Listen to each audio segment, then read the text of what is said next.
Welcome back, sir. How are we doing today? It feels good outside. Doesn't it feel good outside? That's a 2009. Oh my gosh, we better jump straight in, Tyler. This is year 11. We've officially done 1 decade, and this is the next year. Let's jump straight in because 2000. This looks pretty loaded. I'm looking at this list. Such an interesting list. And there's one interesting title I'm looking at right now. I can't wait to jump in because we have a lot to discuss with it. But I do want to point out before we get started, we did have to clip some very important titles. One thing that hurt me that we had to clip was episodes from Liberty City. We discussed it on the last episode, talking about Grand Theft Auto 4, because the Battle of Gay Tony and the Lost and Damned is those are really good DLCs, and they're standalone games essentially. They used to sell that when they both came out, they sold them in one pack. You got Gay Tony and Lost and Damned, but we did replace it with something else. We'll get to in a minute. I'll explain why in a bit. But let's start with the first one on our docket. First up, Assassin's Creed 2. Yeah. We alluded to us talking about this whenever we were talking about Assassin's Creed 1. Mm-hmm. Assassin's Creed 2 is believed to be one of the best, if not the best, Assassin's Creed game in the whole franchise. What do you think about that? It's an interesting conversation to have because we're actually going to have this conversation with another game in this list here. Whenever you talk about the best game in the franchise, you do have to load it up with conversations that we were having in 2009. So in 2009, Assassin's Creed 2 was easily one of the best games of this year. Game of the Year contender. It was easily better than the first one. It did everything the first one did, and then so much more. I want to point out my favorite thing about this that they did much better was the environments. Yeah. Being able to, there's a lot of areas in Assassin's Creed 1 where you're riding on your horse. There's not a lot of architecture to climb on, but here you're in Venice, I believe. Yeah. There is just so much stuff to climb on. It's beautiful, man. It's a gorgeous city. Yeah, getting around, traversing this map was almost getting there was more fun than actually when you got to your mission. Also, Ezio had so much more personality than Altair. Yep. He was just a likable protagonist in a way. Altair wasn't bad, but he was just kind of great. Even some of the side characters, Da Vinci. Da Vinci shows up. He's more of a character than just some of the random dudes you talk to in Assassin's Creed 1. Yeah. I really like they kind of expanded on the combat a little bit, gave you more tools and gadgets. You could literally disarm your opponents and take their hammer or whatever. Yeah, remember you could throw money in the street, so people would freak out and it would cause a scene. You could slip out. They add a lot more to the stealth. Now it's still more of an action game than a stealth game. Yeah. But they did give you more options there, more variety. They did. Yeah, they took away all the white-robed monks that just seemed to litter every street in every area of the first Assassin's Creed, and they made it to where you could just blend into crowds because that just makes more sense, right?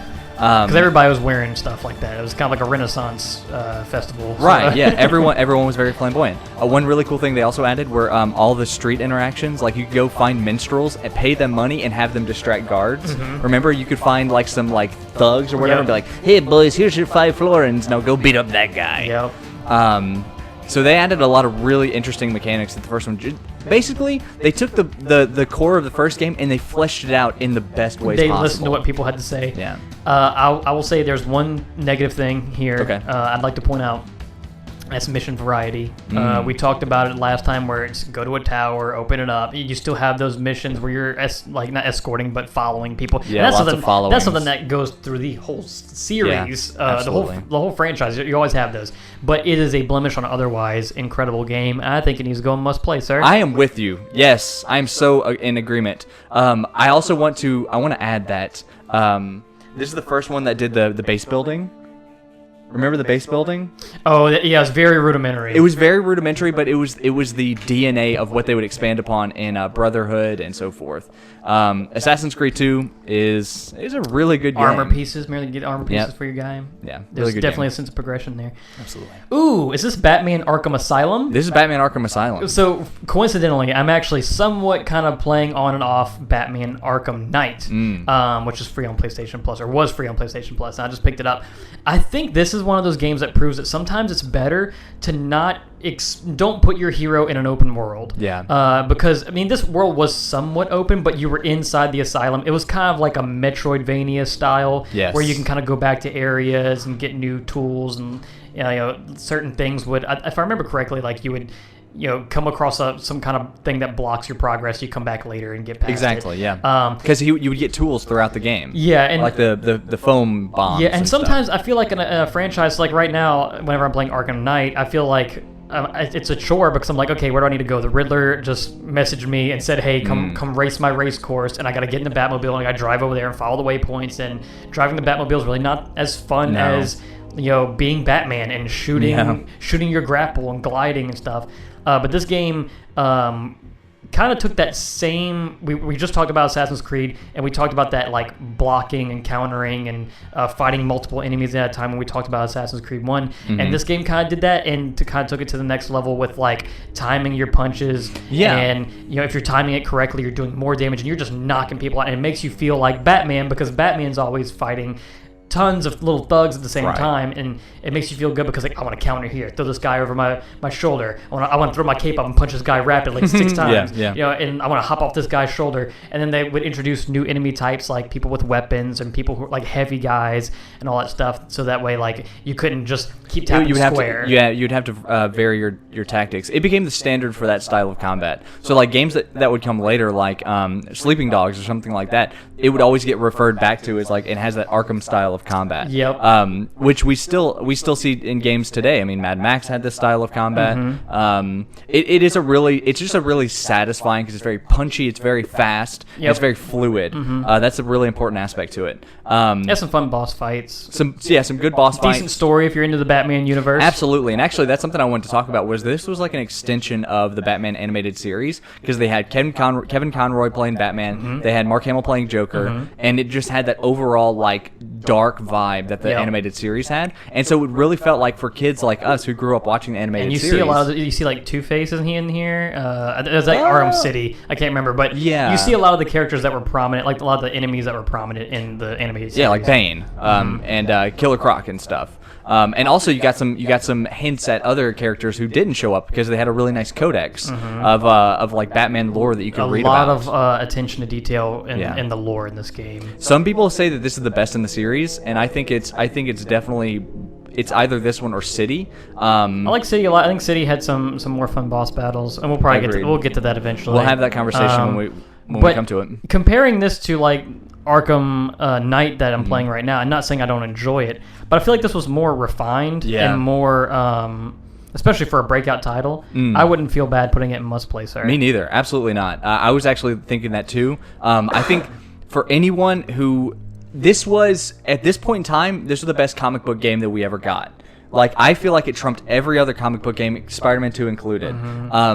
There was not a game out there that made you feel more like the superhero in question than Batman Arkham Asylum. I mean, you had the detective stuff. He's the world's greatest detective. He's a ninja, so he can take on multiple opponents. I'm sure there's extra skins and stuff you can put on in this one as well. I remember in Arkham City there was. It's been so long since I played Asylum. But also, they had the challenge dungeons where like you could go like you a could multiplayer play as other component. characters, right? You could play as Robin, I think. In Asylum, I can't remember exactly, but I know they had that in City at least. Yeah, they did. I know but they had those little challenge areas where like it was almost like a multiplayer component because there were leaderboards like, hey, did you do this in 5 minutes and did you take out all the bad? Anyway, Arkham Asylum is a really good game for anyone who likes just action adventure games.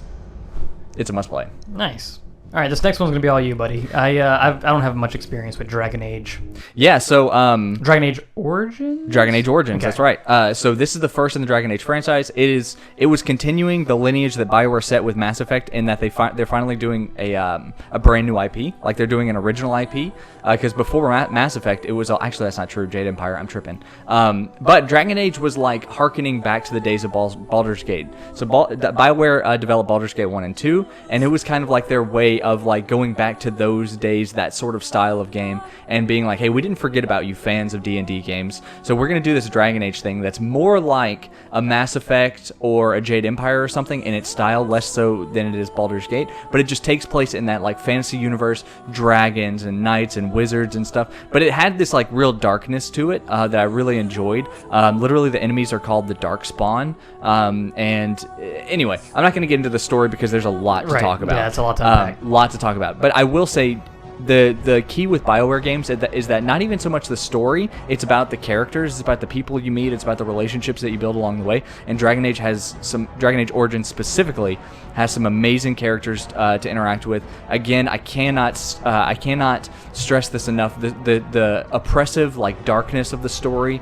almost like edging in some points on horror, is really, really appealing to me. I will say it's the most RPG like focused game that BioWare has done since Baldur's Gate. It is very RPG heavy, in that there is no morality system like there is in KOTOR or Mass Effect. It's literally just relationships you have with the other characters. So like decisions you make in KOTOR or Mass Effect, they will put you on an alignment chart, good or evil. This is, if you make a decision, you're not put on a chart. You're basically your friends are like, I dislike that decision, so you and I have a worse relationship. So you can build relationships with some people in your party positively based on good decisions, and then relationships with other people are built negatively for the same decisions because they felt like that conversation should go a different way. So it's just a very involved RPG system. You can please some of the people some of the time, but you can't please all the people all the everyone. time. That's right. It's a very detailed, in-depth RPG system. I think the only thing I can say about this game is I remember when I saw it come out, I was like, hey, this is like Mass Effect, but it's kind of like the Fallout to the Elder Scrolls. Yeah. You know, it's like it has all the same flavor. It checks all the same boxes. It's just in a different universe, and it's just a totally different setting. Absolutely. That's a great comparison. It looks pretty good. I will say, if you were talking about this in 2009, the Xbox 360 version had a lot of bugs. You're talking about Fallout, you know? Right. It had a lot of bugs similar to that. The PC version and the PS3 version, strangely enough, ran a lot better. But if you're playing it today, you can get it backwards compatible on Xbox One. And I would say for anyone who's a fan of RPGs, you should play it. But because it is so RPG heavy, it's not going to appeal to everyone, and also the darkness of the story and how deep they go with like suicide and stuff, that can turn a lot of people off. Might be a little heavy. Yeah. Okay. I'll trust your decision. I love that game, man. It's got great music. It's a good play for people who like RPGs. Okay, so this next one, I wanted to point out real quick. This is the reason we didn't put episodes of Liberty City on. It was because Grand Theft Auto Chinatown Wars is a completely different Grand Theft Auto game. Now, I can't remember, did you say you played this one? I've never played Chinatown Wars. Okay, so top-down perspective, almost kind of an angled perspective, but they basically took the map of Grand Theft Auto 4, of Liberty City, shrunk it down to the size of a DS cartridge, stuck it in there. I don't know how they put all this stuff in this game, but it follows the story, and I'm not going to get too heavy into it, of like this Chinese character, and he comes home. I'm not sure if he's like Triad. I think he might be Triad. But he comes home and basically he gets stuck in the city for reasons I won't talk about, and you basically follow this mission line to figure out what's going on and who basically set you up. But let's talk about the gameplay real quick. Okay. And when you're thinking on the DS, you're like, how did they utilize both the screens on the DS? The top screen being your map, driving around, and just your little top-down gameplay. And the aiming controls are good. It's a lot better than something like GTA 2 or something like that. Right. The driving, the only That's interesting. I didn't even think about that, but it does seem like a callback to GTA 2. Absolutely. The only thing I didn't like was that whenever you're driving, you can only see so far ahead of you. So if you get into a car, don't expect to keep it in premium condition because you're probably going to crash. Right. But there was little radio stations, so of course they didn't put a lot of licensed music in here. There was one licensed song like Ghostface Killah made for it. But all the rest of it was little made up songs for the DS chips, the DS chip sounds. Right. And I think there was even Deadmau5 even made some of that music. Oh. But it's really cool. But one of my favorite things about the game is the bottom screens, little mini games. Sometimes whenever you would get into a car, instead of hitting the triangle button, or in this case it'd be the X button, instead of hitting the X button and just getting in the car and driving off, sometimes you'd have to hotwire it in a little touchpad mini game, or you might have to hack it. Or one of my favorite things was I need to go get some Molotov cocktails. How do you do that? You go to the gas station, you put $5 in the pump, and then you use the little gas pump to you have to move it and let the fluid fall into the bottles and stuff, and you have to stuff the rags. That's old school Rockstar. They don't do that kind of stuff anymore. Or sometimes you would steal a car and it might be a car that has drugs stashed into it, so you had to cut the panel, the door panel out and take the drugs. That reminds me of the Warriors and mini games from Bully as well. And so the biggest catch of this game is that you're a drug dealer. And whenever it's a really in-depth system of you can go and buy drugs. Sometimes you'll get little emails on your phone that'll say, hey, I'm selling downers at a discounted rate. And you'll go there and you can either buy them at a discounted rate, or it might be a sting operation. You might have to kill the guy, take it and run, lose the cops. But what you do is you stash up all your little drugs and stuff, and then every now and again you'll get an email from someone saying like, "Man, I need some weed, dog. What you got?" And then if you have if you have a lot of weed and you can move it all at that time, you can sell it all at a higher rate. So it's kind of like playing stocks but with drugs essentially. And that's how you make the bulk of your money in that game. And it's just a fun system of deciding whether or not you want to go in all the way across town to go pick up these drugs and drive them back and all this stuff. Right. It's a lot of fun. Now, where to put it? This is hard because I can't say fans of the series because you might not. It's so different. Yeah, it's very, very different. Yeah. I would be willing to say must play because it's a must play game for DS for DS or it actually got re-released later for iOS. It's on phones. You can get it on your phone, and it came out on PSP as well. Now those versions, I'm not sure of the phone version, but the PSP version won't have the touch screen stuff, so that's probably not the best version to play. But if I said fans of the genre, I'm not really sure what genre that would be defining. You know what I'm saying? So like, if you like free roam games, but it's top down free roam, and there's not a lot of those. But it's a really fun game. It's like if I had a top 10 DS games that you need to play, this would be on it. Really? It's really good. I have no problem throwing it must play. Okay, we can do that. I don't know where else to put it. Yeah, that's an interesting game. I'm not sitting here telling you Grand Theft Auto Chinatown Wars is the best Grand Theft Auto game at all. Right. But if you're a DS owner, sure, it's a must play. That's why I want to stick it there. Cool. That makes sense to me. Ooh. Cole McGrath. Oh, Infamous. Now we're talking. Dude. All right. Before we get started, I think we can both agree that there is a lot of love at this table for Infamous. I love every single Infamous game. I'm already getting goosebumps thinking about it. Is it your electric powers? It is. Harnessing? Oh, crap. I remember seeing this game and thinking, I was like, man, it's kind of weird. I was like, it felt weird to see it. And then once I actually got my hands on it, I was like, okay, it makes sense. Because it's a superhero game. Right. But it's not a licensed superhero game. This isn't like Marvel or DC. This is a completely original creation by Sucker Punch, the same people that brought us Sly Cooper. That's why he has a little Sly Cooper patch on his backpack. Yeah, right. But you assume the role of Cole McGrath, and basically you're involved in an accident that gives you superpowers. And what kind of superpowers? One of the best kind of superpowers, electricity. Yeah. Which gives them a very convenient excuse as to why you can't swim off the island. Because Raiden is his cousin. You're weak against water. I love this game. Free roaming is it's like a vacation because traversing in this game is so fun. Hopping onto climbing up a telephone wire, getting on it and gliding across, or like getting on the train rails and gliding. Remember those like electric pipes that would go up the side of buildings so you could launch yourself up? Straight up. And then of course you had like projectile attacks. The melee combat, melee combat is probably the weakest thing in this game. Well, they were definitely. I mean, this was almost like a. They were showing the power of the PS3. Like, absolutely. This was. I've told this to you before. This is the game that convinced me to buy a PS3, but because before then, PS3 was pretty weak. Yeah. Infamous was. It was a lot of multi-platform stuff. Yeah, and the stuff that was single player, like Heavenly Sword, which was not very good. Yeah, right. So this is the first like big single player game that convinced me to buy a PS3. I played it in Best Buy, and I was blown away at how good the lighting looked and just how fun it was to move around in that environment. It was a very the movement in this game is very liberal. It's not slow. It is very comic book. Yeah, even the way your guy runs. Everything. His default run speed is pretty quick. Everything is quick. Everything has just some like his jump is ridiculous. And whenever you were talking about the traversal, you're just flying up the sides of these buildings. There's a little floatiness to your jumps. Yeah. So if you want to try to shoot while you're falling, and then eventually you unlock the ability to hover a little bit. So you can kind of hover down. So you'll kind of zoom across a power line, jump off, hover, land on top of a train, ride it for a little bit, jump off, grab something, shoot up on top of a building, hover between the buildings. It's a ton of fun just running around in this game. Part of the appeal, man, is just seeing the lightning arc from a car to another car or whenever. Just what they were able to do with the lightning effects in this game was amazing. So one thing that's really important when you talk about is the morality system. Yeah. And how if you're a good guy, you get certain power-ups, and if you're a bad guy, you get certain power-ups. Right.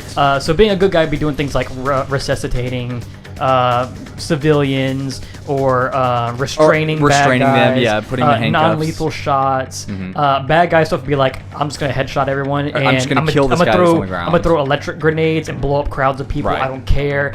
It it was almost too easy. Well, it's cartoonish. Yeah, it was almost too easy to be bad in this game. So if you have to be trying to be a bad guy. Yeah, like no one's gonna make the argument that Infamous 1 is like this really interesting look at morality or anything. They were basically gamifying two different systems. Right. They were trying to figure out a way to give you different level up options. And what was cool was that if you had the bad morality and you didn't care about killing people, so I think the bad morality was called Infamous, and then the good morality was called Heroic or whatever. Right. The bad one, it would incentivize you to get headshots because it would chain lightning between people and hurt people. But the good guy stuff would be like, hey, I'm gonna let you get focus shots so you can slow down time. And shoot those non-lethal areas. And also the story, I thought the story was really great, especially the ending. I really appreciated it. I didn't really see that coming. I thought it was really cool. Really, really good game. I think we both know where it goes. We're kind of overloaded this episode. Yeah, we are. Especially looking at what's to come. Well, what's upsetting me though is looking at Infamous 1 and realizing that they have not released a remaster edition. Yeah. So if you want to play Infamous 1 and 2, oh, that's a good point. You have to play it on PS3, and that's a shame, man, because I love those two games. That's really strange, man, because I really love the second game a lot. Yeah, you would think that around the time, so when the PS4 launched, or second, I don't remember, was Second Son an actual launch game or was that a launch window? Second Son came out with the PlayStation 4. So like you would imagine that along the way, maybe a year or two after the fact, they would do that re-release or they would do that remaster to keep Infamous at least selling copies. Yeah. Like it's not like they have to garner up fandom or anything for a sequel, but just to continue that series' availability, you would imagine that they would do a remaster, especially with how prevalent remasters are. You can get Arkham Asylum. We've talked about BioShock. These might be Assassin's Creed, dude. They might be available on PS Now. Maybe so. But still, I'd pay $40 for Infamous 1 and 2 remastered. That'd be pretty good. Easy. Right now, I'd buy it. I love both those games. I platinum both those games, by the way. Oh, nice. Well, 1 and 2. Oh, 1, 2, and 3, actually. Oh, really? Yeah, anyways. Actually, we'll talk about Second Son. Yeah, we'll talk about it. Left 4 Dead 2. All right. We talked about Left 4 Dead 1. Was that last week? Yeah, skippable. Yeah, we put in skippable because this one is the one you need to play because it has all the stuff in the first one. But let's talk about everything that's new in the second one. Melee weapons. I complained about it in the last episode. They're here. And they do the Dead Rising thing where you get ridiculous weapons. Yeah. You get a guitar, frying pan. Yeah, exactly. Yeah, they got silly with it, and I enjoyed it. And that fits with the zombie genre because you can imagine if you all of a sudden you see like a crowd of 20 zombies, you're grabbing anything that is heavy enough to bludgeon someone with. Right. And I like that about Left 4 Dead 2. Also, Dead Rising style. Pick up a park bench. And throw it exactly. Please. Also, they had new monster types, like the Spitter.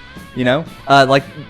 They had, in the first one, it was the Hunter, it was the Tank, and it was the Witch. Now you have the Jockey. The Jockey, yes. Was there the Spitter. Spitter, yeah. The one that spit the goo. Oh, wait, the Smoker was also in one, and the Smoker is back in this one. I think the new two... Hunters and stuff. I think the two new ones were the Spitter and the Jockey.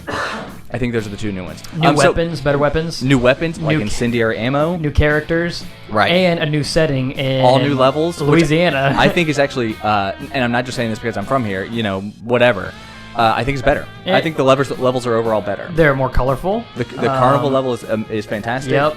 The one where you have to music when you have to make your last stand in that not the mansion, the what am I trying to say? What's the Louisiana term for these big old plantation? The plantation, yeah. When you have to make your last stand and there's always a tank that shows up or two tanks. It's just thrilling, dude. Oh my gosh, come on.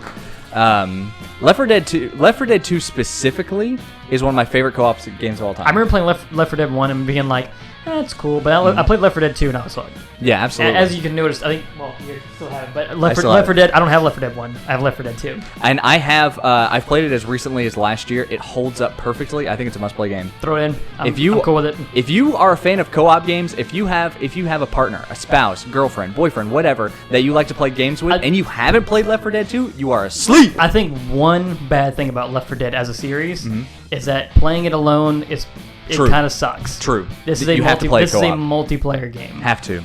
Yeah, you can't play it by yourself. It's just not as fun. Also, I want to reiterate from last week, you can get all of Left 4 Dead 1 in Left 4 Dead 2's DLC. There's no reason to buy Left 4 Dead 1 anymore. Agreed. Mario and Luigi Bowser's Inside Story. Yes. So remember I said earlier about Chinatown Wars, the top 10 DS games? Same here. This is an incredible game. the third in the series of the Mario and Luigi RPG games. We had Superstar Saga. We talked about that. We did not talk about Partners in Time because it just got overshadowed by games in that year. Right. But this one is worth talking about because this is where basically they took everything they learned from the gameplay mechanics of Superstar Saga and the DS dual screen integration with Partners in Time and just mastered it with this one because your top screen, you're playing as Bowser and you're using X and Y to control him. Your bottom screen, you're controlling Mario and Luigi wherever they may be, whether they be inside of Bowser's body, because that's the thing here is Bowser basically eats this thing that allows him to like suck up things with like a Kirby style vortex. I was about to say he turns into Kirby. Basically, and then he swallows up Mario and Luigi, and then he doesn't know that he swallows them up. He thinks that they're part of his conscience. And every time weird. So the little guy that's floating around with them, I forget his name, but basically he thinks that that's his conscience, and he doesn't realize that he's working with Mario and Luigi literally the entire game. But Mario and Luigi, they have to help Bowser's body because Bowser's body is out of shape and it's not working right. And there might be parts where he gets crushed by like a building, and they have to go in. You have to go into a certain part of his body, like where his adrenaline is, and you have to activate it by doing a mini game. You might have to fight a parasite that got inside of Bowser. But you do play as Mario and Luigi outside of Bowser as well. You get out through warp pipes and all this stuff. It's crazy. It's an insane game. Really funny. It retains that comedic writing from the other two games. The tactile input of the RPG nature, like the RPG turn-based gameplay that returns, hitting A to time with Mario, B to time with Luigi, and then now timing with Bowser. And what was really cool is sometimes you get into a battle, and there might be certain enemies that you have to suck up with Bowser, and while you're fighting on the top screen, it sucks up with Bowser and shoots it down to the bottom screen with Mario and Luigi, and they might have to fight the bad guy for a little bit. Oh, that's interesting. And sometimes they might escape and go back up, so you might have a battle just going up between Bowser and the Mario Brothers. It's really, really cool. I know it's kind of a crowded spot, but I think it goes in must play, man. It's incredible. And what's really sad is they re-released this game on 3DS not too long ago. Didn't do well because no one's playing 3DS anymore. Everybody's playing it for Switch, and Nintendo made a big mistake because this is a really great game. And if it would have been on Switch, I don't know how they would have done it because there are touchscreen things that are involved in this, like a lot of the special moves and stuff like that require both dual screen and touchscreen. And all those touchscreen mini games are really fun as well. All of Bowser's special moves are done through touchscreen. So like you might have like his little Goombas he calls in. You might have to like trace a certain direction, and they do little formations and stuff. It's really, really good, man. Trust me, it's great. One thing I wanted to say is that of all the Mario and Luigi games that we've talked about that I would be interested in playing, this one makes the top of the list. Great music. Also, RIP because Alpha Dream just announced bankruptcy, or they just filed for bankruptcy. Yeah, which we've talked about this. Doesn't mean the end of the studio necessarily, but it does mean that they're not in great shape. And unless Nintendo swoops in and like buys them, then they might. It's a shame. They should. Close the doors, Nintendo should help them out because they make great games. Yeah, I would love to see. A new Mario and Luigi game on the Switch. Yeah, absolutely. I totally agree. All right, how long do we need to talk about Minecraft? We've got plenty of time, so let's just do it. No, what it's the biggest game of all time. I mean, what can we say? One of the biggest games of all time. I would like to agree that it's the biggest game of all time. Oh, I'm not talking about I'm talking about like sales. Oh yeah, I'm pretty sure it's number one. Is it? I'm pretty sure. Yeah. I have no idea. So Minecraft. This is hard to talk about because Minecraft in 2009 is much better than Minecraft literally 10 years later. Yeah. Holy crap, I feel old. In 2019, I remember buying this game in pre-alpha Me for too. like for coins. I sent them dirt in an envelope, and they gave me this game. That's something we need to bring up, is that this is the official release of the first game. Yes. Or the first game of the game. The first official release of the game. I'm talking, there was no experience bars, there was no hunger bar, no like survival elements were really, really low. Like it was crazy how much stuff that they've added. All to this that game. stuff you're talking about, I have no experience with because this is the only version of Minecraft I've ever played. So I've played Minecraft for a very long time. I love Minecraft. If you love Legos or building blocks or just being creative, like this is basically the creative mode of Minecraft. It's like the equivalent of sitting down on the floor. Someone comes in with a big bucket of Legos and just dumps them on the floor and says, "Here, build whatever the heck you want." But it's going to be hard because just like we mentioned with World of Warcraft in 2004, this is a much different game. Right. And so we only have the option to judge it as it is. So this game is great. It's a must-play game. I mean, this is the thing. Like, if you haven't played this game, I don't understand why you're watching this channel. Like, if you're a video game player in 2019, you've played Minecraft somewhere along the way in the past 12 years. If you haven't played Minecraft, you've heard of Minecraft. It just like this is beyond Tetris. This is a game that I think every video game player has already played. There was a point where Minecraft was unheard of. No one knew about it. And right. It's funny because my friend Jacob can attest to this. And whenever it came out on 360, the day it came out, I was like, "Hey man, you gotta pick up Minecraft. We can play together." Mm-hmm. That's when Minecraft just took off, man. And it's a great game. It's in the title. You mine, you craft. That's what you do. Also, they have a lot of YouTubers to thank for their success. Absolutely. Because that thing blew up the same time that YouTube was blowing up, especially, and it was just kind of like this. Like JonTron and Peanut Butter Gamer and all them, they helped this game skyrocket. Yeah, that's what I would like. That's the kind of the point I was getting at. I don't know that we need to sell anyone on Minecraft. No, but it is it's a great game. It's a Titan. I guarantee you, if you played it today, you'd be like, oh man, they added so much stuff. It's way more in depth, and you'd be hooked. It's a great game, man. Yeah, if you've never played it at all, then the first time you drop in, you're gonna be blown away by it. Absolutely. So, all right, what are we looking at? Street Fighter 4. Street Fighter. Anyway,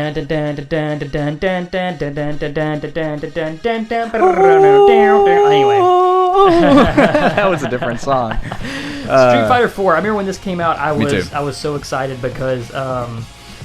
Street Fighter 4 took forever to get here. Mm-hmm. And this is the first one that had like 3D graphics, not necessarily 3D fighting, but it had 3D graphics and it looked great. They had like this like brushstroke ink, like heavy ink, bold outlined art direction. Very reminiscent of Okami, and also by Capcom. Yeah, so we're talking about so this is when the base Street Fighter 4 came out. I remember I bought this on PS3 and then promptly bought it on 360 after. 360, yeah. The amount of the character selection, all the original characters are back. If you played Street Fighter 3, you know what I'm saying whenever you say there was a lot of weird characters in that one. Yeah. Like, this has all your classic characters back. Literally everyone from the original game is here. A lot of characters from, like, 3 Return and from Alpha, I believe. And then the DLC for this game was absolutely incredible. It was ridiculous, yeah. If you get the ultimate version of this, there's, like a 30 to 40 characters. Ideally, that's the way you play. Is you get Super Street Fighter 4. Like it's Ultimate Street Fighter Street Fighter 4 Arcade Edition. I think is the ultimate version to get. It's a weird thing to talk about for base because there have been versions of this game that have released with all the DLC, but also if you got Street Fighter 4, I imagine that you can just boot up your Xbox One or Xbox 360 right now and get the DLC from the store. Like I have no idea. I know, that's what I'm saying. Like you would think that that's still up. I think they just sell the Ultimate Pack now. Like if you get it on PS4 or whatever, like that re-release. Do you think that they just took that down from the store? Base Street Fighter 4? Like I think you could probably still go buy that like on a 360 server somewhere, but like I think for modern console re-releases, I think you can only just get the best version that they ever came out with. So that makes it weird to recommend costume packs and all, by the way. Yeah. Were great. That makes it weird to recommend Street Fighter 4 base in general, but also because Street Fighter 5 is a really good version of Street Fighter. Not talking about all the drama around the release, but the version of the fighting's still good. The fighting in Street Fighter 5 has always been really good. Mm-hmm. And it's really good in 4 as well. It is. In 4, it's incredible. So like recommending Street Fighter 4 is a weird thing because there are versions of Street Fighter 4 that came out after it that are just clearly better, and Street Fighter 5 is at this point in time better. Not talking about launch, but at this point in time, it's better. It's hard to recommend. And this is also another example of a game that is just different now than it was back then. Yeah, right. Exactly. It's been added on to, and we'll probably come across this from this point on. Point forward, we'll probably end up finding a lot more of these games that have just evolved over time. So in the same way that we've talked about this with like Smash and other fighting games in the past, I think this is fans of the series game. Yeah, I was thinking either fans of the genre or fans of the series because, I mean, it's if you like fighting games, you're probably playing the most up-to-date version of the game. So you're not really... Unless you're a Melee player. You're probably not playing a lot of Mortal Kombat X anymore. You're probably playing a lot of Mortal Kombat 11. Yeah. I think fans of the series is a good spot. I'm comfortable putting it in either genre or series. I think it could fit in both. Gotcha. All right. Uncharted 2. We talked about this before. We talked about Uncharted 1, and we hinted about how Uncharted 2 was way better than way possible. Take the same gameplay elements, the running, the jumping, the gunning, all that. Yeah. It's the same, pretty much the same thing. Maybe some new weapons here or there, but the environments and the set pieces so much better. Are way better. I mean, you're in snow areas, you're in like lost cities. There's like and even populated cities. There's more mythical stuff going on here. There's more like it really touches on that like I don't, Indiana Jones. Yeah, it's like a. It took till the end of the game to start seeing some mythical stuff in the first one. This one is all throughout. Yeah. Your character changes clothes in certain areas. Right. And the snow, he's got his jacket on. The snow effects look good for the time. It is a globetrotting game, whereas Uncharted 1, you were on one island. Yeah. Pretty much for the entire game. Yeah. The set pieces here, though, were way better. Like, was it this one that had like the trucks you're jumping in and out of, the helicopters, and there's a train? It's to be honest, I like the way the game starts. The game starts with you're in the most dire situation ever, hanging off of a rail of a train that's hanging off of a bridge, and you don't even know how you got there. Art. Yeah, that's the box art. Yeah. That's how the game starts, and I think they did a good job with this game, kind of backpedaling the story instead of just like, here you go. They really kind of made it more interesting. Yeah, so if we were talking about this game in 2009, this was one that like blew your mind. It blew your socks off because of the tech, what they were able to do with the environments, the destructible environments, the lighting, it's Uncharted as a series is pretty story heavy. Like absolutely, they just tell. It gets more. It does. It trades the gameplay for the heavy narrative. Right, and this is where it was kind of like a good. They were good. It was a tweener right here. Yeah. And I think Uncharted suffers when it goes that route because it doesn't have enough gameplay elements. It doesn't have enough going for it. I think the stuff that holds up best in Uncharted 2, and I can't speak from experience. This is just me pontificating because I haven't played Uncharted 2 since it first came out. But I loved it at the time. The stuff that holds up best would be the puzzles. Yeah, the puzzles are really good. I recently replayed this whenever Uncharted 4 released. I played through the trilogy pack before it came out. Oh, that's commitment. Yeah. Gee whiz. Just as a refresher, Gotcha. The combat, I can't imagine the combat being very impressive these days, just because of where we've got. This is 10 years old. It's kind of the same. Pop in and out of cover, rolling, punching. I think Uncharted, later in the series they added some cooler things, especially 4 with the rope and all that's that. What I was just gonna say. 4 added a lot in the way of gameplay mechanics. The mechanics with the rope and with the Jeep, they gave you more things to do with your hands, whereas Uncharted 2 was kind of run, shoot. Yeah, wait for this guy to pop up, shoot him. Yeah, the running and gunning, especially on harder difficulties, it was just kind of you're sitting and waiting for your shot. And that's actually an interesting thing you bring up, because that's something I was thinking about, was like oftentimes when you talk about a game where you don't really care for the combat, the answer is often just raise the difficulty and it makes it more interesting. It doesn't in Uncharted because it just makes him more squishy. Yep. Like that's all they do is they make Nathan easier to kill, and it's just like that's not an interesting way to do. It gives you less opportunity to come back from, Right. I think if we were talking about this game in 2009, this is an easy recommendation for any video game player out there. I think that spot, though, has been taken by Uncharted 4 because it is just a more modern game. And this is the type of game, the same way that like old school polygonal 3D games, they haven't aged well. I think this is the type of game that won't age well because it was so committed to the visuals. It was so committed to telling a story, not through gameplay but through cutscenes. I think a lot of video game players today, on the backs of Red Dead Redemption 2, on the backs of like Breath of the Wild, I think video game players today are going to have a tough time. I think the only bad thing I can say about this game is just age hasn't treated it 100% well. It does show its age graphically, even with the remasters. It still looks good. It looks fine. It looks better than some games that get released today. But I think it's more of a fans of the genre. I do too. Unfortunately, I'm weird. I like Uncharted 3 more than I like Uncharted 2. Oh, interesting. That's an unpopular opinion. But I feel like because I feel like Uncharted 3 graphically stands the test of time way better than Uncharted 2 does. Gotcha. And one of the big complaints about Uncharted 3 was, we might talk about this later, is that they kind of revealed a lot of stuff you were going to be doing in like promotion.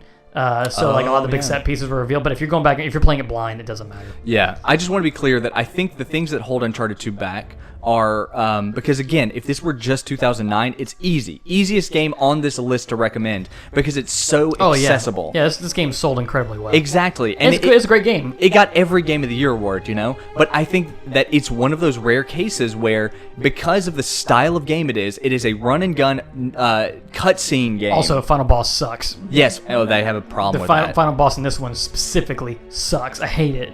I would say the same. Well, anyway, never mind. Uncharted. If you're gonna say 4, it's worse. Trust me. I was gonna say 4. Well, I've played and beaten 2. I guess Uncharted 4 is just more fresh in my mind. Lazarevic with his little immortality sriracha stones. I guess since I haven't played it since the Chintamani stones or whatever, since 2010 or 2009, I can't make that comparison. I remember playing it before 4 came out. I was like, screw this boss. Yeah. This is stupid. But anyway, what did you guys think about this list? Is there anything that you would have changed? Is there any game that's not in a place that you would want it? Tell us in the comments down below. Also, what do you think that microphone tastes like? It tastes like blood. Well, we got to go deliberate on 2010. Yeah! This is one of our favorite parts. Like, comment, subscribe. We'll see you next time. Peace.